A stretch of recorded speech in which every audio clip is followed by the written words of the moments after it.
ప్రైజ్లా యూట్యూబ్లో ఈ వాక్యం వింటున్న ప్రతి ఒక్కరికి మన ప్రియమైన యేసుక్రీస్తు నామములో శుభములు తెలుపుకుంటున్నాను. ఈరోజు మనం ధ్యానించబోయే అంశము పొరుగువాడు. ఈ అంశం కొద్దిసేపు ధ్యానించమని దేవుడు నన్ను ప్రేరేపించారు. అయితే వాక్యంలోకి వెళ్ళబోయే ముందు ఇప్పటి వరకు నా ఛానల్ చూస్తూ కూడా సబ్స్క్రైబ్ చేయని వారైతే దయచేసి సబ్స్క్రైబ్ చేయండి, నన్ను కొంచెం సపోర్ట్ చేయండి. మర్చిపోకుండా వాక్యం నలుగురికి షేర్ చేయండి, ఇంకా లైక్ చేయండి.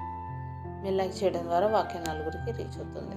అపోస్తలుడైన పౌలు గలతీయులకు రాసిన పత్రిక 5వ అధ్యాయం 14వ వచనం ఒకసారి చూసినట్లయితే, ధర్మశాస్త్రం అంతయు నిన్ను వలె నీ పొరుగు వాణ్ణి ప్రేమించుము అని ఒక్క మాటలో సంపూర్ణమై ఉన్నది అంటూ పరిశుద్ధ లేఖనం సెలవిస్తుంది.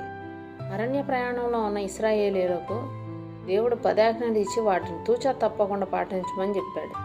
కానీ ఆ ఆజ్ఞల్లో మనుషుల్లో పాపాన్ని తగ్గించగలిగిందే కానీ రూపుమాపలేకపోయింది. ప్రేమ ఇతరులకు కీడు చేయనీయదు. కాబట్టి నిన్ను వలె నీ పొరుగువాన్ని ప్రేమించుము అని ఆజ్ఞ ఇచ్చాడు దేవుడు. అదే బైబిల్ గ్రంథ సారాంశం. మన పొరుగు వాళ్ళంటే మనకు బాగా తెలిసిన వాళ్ళు, మన ఇంటి పక్కన వాళ్ళు, బంధువులు, స్నేహితులు అనుకుంటాం.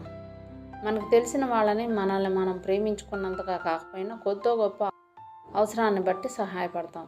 అలాంటప్పుడు నిన్ను వలె నీ పొరుగువాన్ని ప్రేమించు అని నొక్కి వక్కాణించి చెప్పాల్సిన పనేముంది? మనం ఇష్టం వచ్చిన వాళ్ళని మన పొరుగు వాళ్ళగా మనమే సెలెక్ట్ చేసుకుంటాం. కాబట్టి నా పొరుగు వాడెవడు అన్న అనుమానం మనకు రాదు.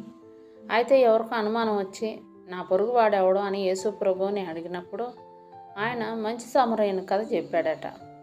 అది గుర్తుండని క్రైస్తవులు అంటూ ఎవరో ఉండకపోవచ్చు.